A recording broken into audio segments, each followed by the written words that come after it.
नमस्कार। हमारा खंतोली श्रृंखला के अंतर्गत आज मैं 13वां भाग आपको बता रही हूँ कि इसमें मैंने कल आपको वहाँ के तौर तरीके, रहने सहने के तरीके में कुछ बताया था। आज मैं ब्याह शादी के बारे में बता रही हूँ। वहाँ की वो जो कुमाऊँ हमारे पहाड़ में हिंदू रीति रिवाज से, जो वैदिक रीति से ब्याह शादी होते हैं वही है, पर कुछ जो सामाजिकता उसमें है उसके बारे में, उसके दर्शन कराना चाहती हूँ। देखिए, ब्याह शादी और खान पान ये पुराने समय बता रही, आजकल का केटरिंग सिस्टम वाला नहीं।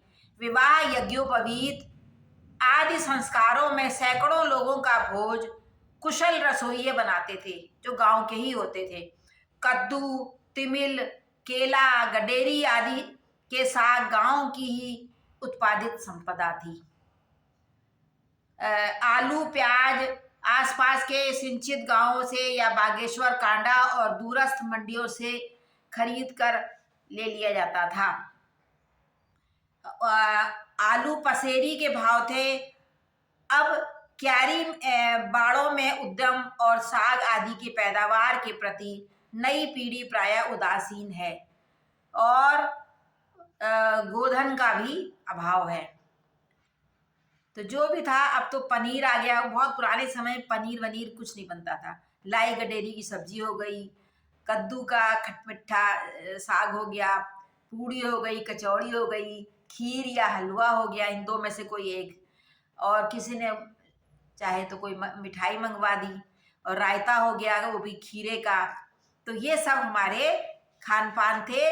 और चावल जो है वो आमतौर पे जैसे पुलाव उलाव बनता है, ये पुराने समय में नहीं खाया। जो चावल की रसोई होती थी उसमें दाल, खड़दाल, सारी मिलाई जुलाई वाली दालें, झोली जिसे कहते हैं, मतलब कढ़ी, और हरी सब्जी, और एक रसेदार सब्जी, और पकाई चटनी, और जब ये सिलबट्टे में पीसी हरी चटनी दाड़िम वगैरह की, और ये सब। और उसके साथ पूड़ी भी रखते थे, रोटी नहीं रखते थे।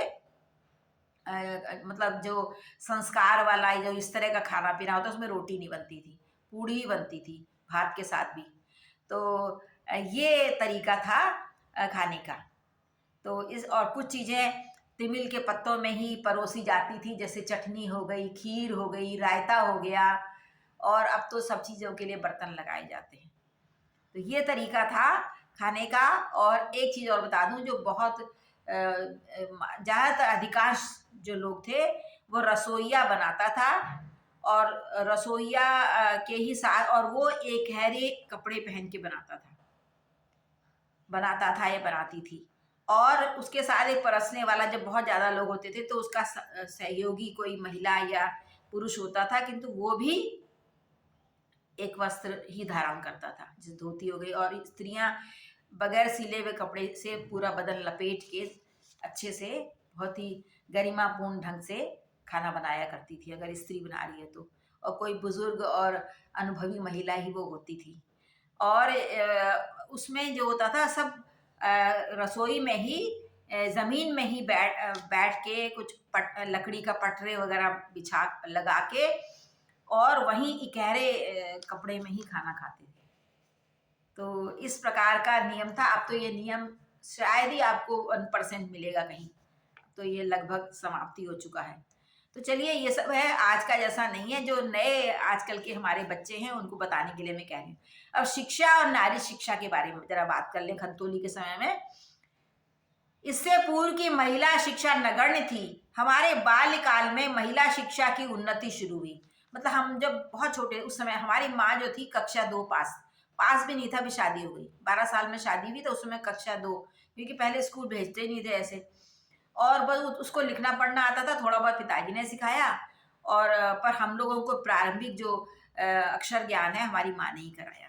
अंग्रेजी की पूरी ABCD उसको याद थी, क ख ग घ याद थे, आ याद थे, 12 खड़ी, पहाड़े, 20 तक पहाड़े पूरे, जिसे टेबल बोलते हैं, ऊंजा ऊंजा करके नहीं, एक एकम एक, दो एकम दो, दो दूना 4, ऐसे करके सारे उसको 20 तक रटे हुए थे। इसके अद्धा पौना पौआ ये सब जो है, तोला माशा रत्ती, ये सब भी याद था। तो इस तरह शिक्षा इतनी थी औरतों की। औरतों के लिए मुख्य रूप से घर संभालना, खाना बनाना, सब्जी काटना, मसाला पीसना, जो बहू जितना महीन मसाला पीस ले सिलबट्टे में, और जो जितनी फुर्ती से पानी ले आए घर में, बाहर से पानी लाना पड़ता था। और इसके अलावा जो जितना महीन बढ़िया हरी सब्जी काट ले और वही बहू अच्छी मानी जाती थी। और बगैर जितनी बार उससे जो भी काम करने को, और जितना बढ़िया वो चाय बना ले, जितनी बार उससे उठ के काम फुर्ती से वो काम कर ले, वही उसका मुख्य श्रृंगार था। खैर उसके बाद प्रारंभिक पाठशाला गांव में लगभग 4 किलोमीटर दूर टिटोली में ही थी। खंतोली के पास टिटोली जगह है। एकमात्र हाई स्कूल कांडा था। इससे पूर्व कांडा में भी केवल सारे इलाके का जूनियर हाई स्कूल और तत्कालीन प्रसिद्ध छात्रावास था। वो छात्रावास भी उस समय ऐसे होते थे कि जैसे कोई किसी का बनाया तो खाता नहीं था, तो 4-5 लड़के एक कमरे में रहते थे। उनमें से कोई आटा सानता था, कोई सब्जी काटता था, कोई रोटी बनाता था, कोई सब्जी मसाला पीसता था। सबके घरों से सामान आता था, घी और सामो बोलते थे, मतलब बगैर पका हुआ जो कच्चा सामान होता है उसको सामो बोलते हैं। चावल आ गया, दाल आ गई, घी आ गया, मसाले हो गए थोड़े बहुत। और ज़्यादा मसाले वाला खाना तो पहाड़ों में बनता नहीं है। और ये सब चीज़ों से वो आपस में ही, और वो अगर सबका उपनयन संस्कार तो बचपन में हो जाता था, तो वो सिंगल धोती पहनकर ही वहाँ भी खाना बनाते थे, उसी नियम से रहते थे। तो ऐसे क्या कहते हैं, पुराना समय था जिसको हमें जानना चाहिए कि हमारी नींव, हमारे बुजुर्गों का जीवन कैसा था। तो ये खंतोली के बारे में बता रही हूँ, ये और गांव में भी लागू होता है। और वैसे देखा जाए तो मैं चूंकि खंतोली श्रृंखला की बात करी, तो मैं अपने खंतोली की ही बात करूँगी। तो टिटोली का स्कूल जो था वो याद रखिएगा, और कांडा का जूनियर हाई स्कूल और हाई स्कूल, और आगे तो अब बहुत डिग्री कॉलेज तक।